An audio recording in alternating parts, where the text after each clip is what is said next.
We continue now at the top of Daf Kuf Chaf Hayam Beis and Maseches Baba Basra. This is Baba Basra Daf 125b. And the previous Amud, the Gemara mentioned a story with a great-grandmother, and the Gemara is now bringing that story. There was a individual who said, Nechasai l'sav, so this person said, I'm giving my property to my grandmother, Ubasra liyarsai, and then after that it's going to go to those who inherit from me.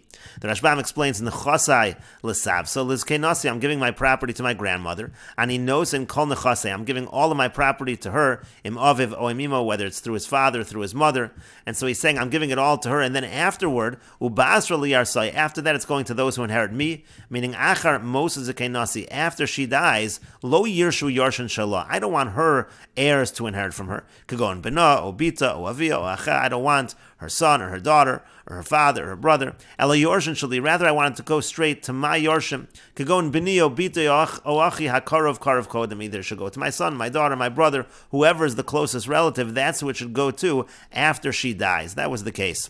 So Havalei Barata, so he had a daughter to have a nesiva that she was married. And the Rashbam explains, Havalei lahu gavra chadabarta, so he had one daughter and she was married. And Shchiva b'chaye balo u'v'chaye sav, so she actually ended up dying while her husband was alive and while her great-grandmother was alive.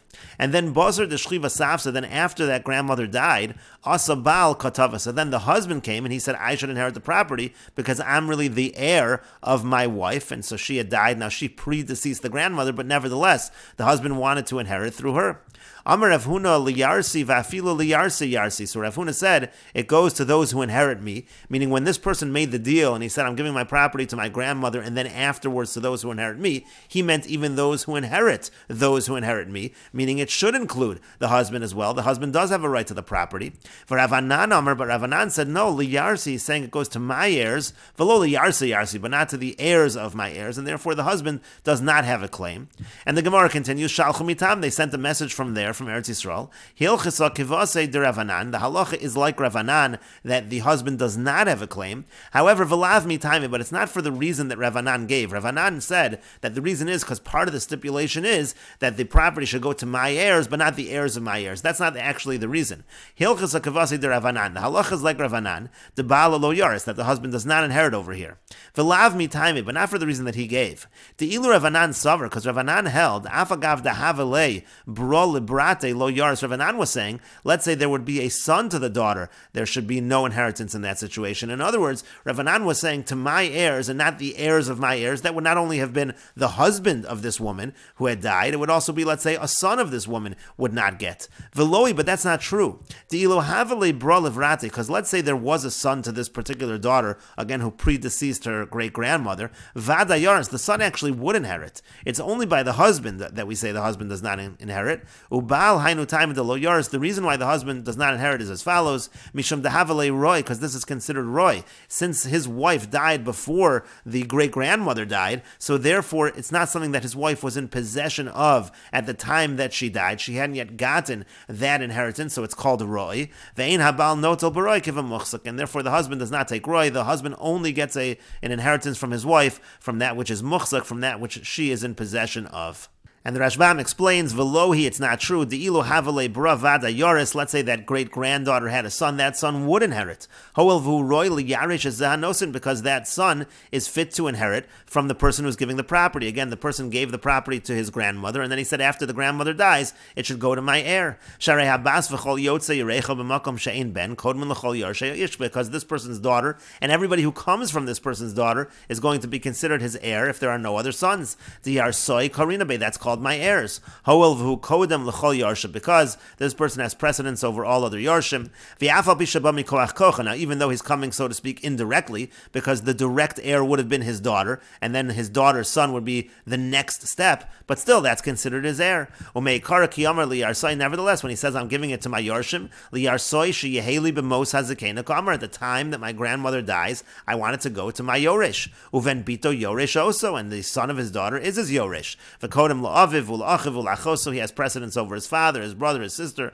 Ve'afal pi she'ein kruyin yarsai. Now, even though technically speaking, the father, the brother, and the sister are really called my heirs because they are direct yarshim. V'habenahu koroi yarsa yarsai, and the son technically is called the heir of my heir. Afilu hachi, nevertheless, in terms of Yerusha Kodem, he does have precedence. The liyorshav haru'uyin liyorshim in Torah, because any heir who's supposed to inherit him according to the Torah, ragil likros yarsai. That's what a person calls yarsai, my heirs. V'taima the balo yaris, and the actual reason why the husband here does not inherit the property, lo mishum to have a yarsi yarsai. It's not that he's considered an heir of the heir. Te'ilu hayaroi liyarish nachal azum in Torah yarsai have a karina bay. If from the Torah he would have been fit to inherit, he would have been considered yarsai.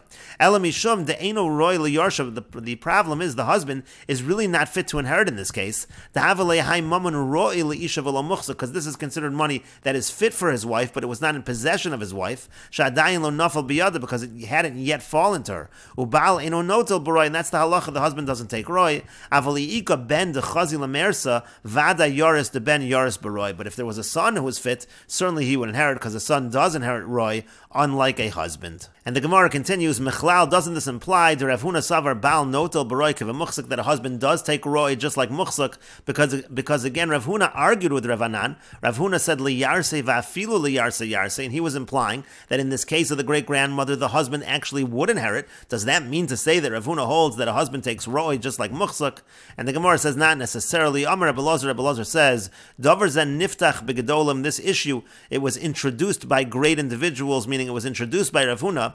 V'nestayim b'katanim, but it's going to be concluded by smaller individuals. I'm going to explain it as follows. Kol ha'omer acharecha, anytime somebody says after you, it's going to go to my yoresh, like in this case, the person said he's giving it to his grandmother, but then after his grandmother dies, it's going to go to his yoresh. Ka'omer me'achshav dami, it's like he's saying really from right now, meaning what this person was really saying is right now, my daughter who is my yoresh is in possession of the property, but my grandmother has the rights to use the property. That's all that the person was saying, and so therefore the daughter really was in possession of the property, and the husband does have a claim. It's not considered to be roi, it's considered to have been in possession. It's muchzak, it was in possession of the daughter.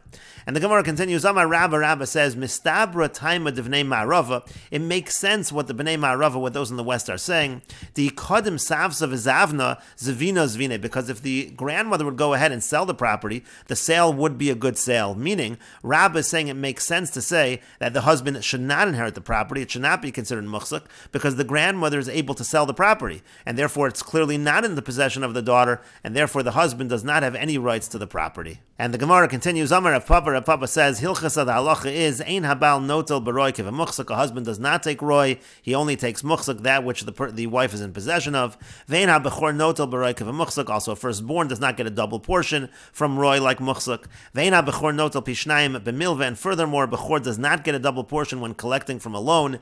Bein shagavu karka, bein shagavu mos, whether that loan is collected by collecting land or whether it's collected by collecting money, and we will continue with this discussion in the next video on Daf Kuf Chav Vav Amud Aleph.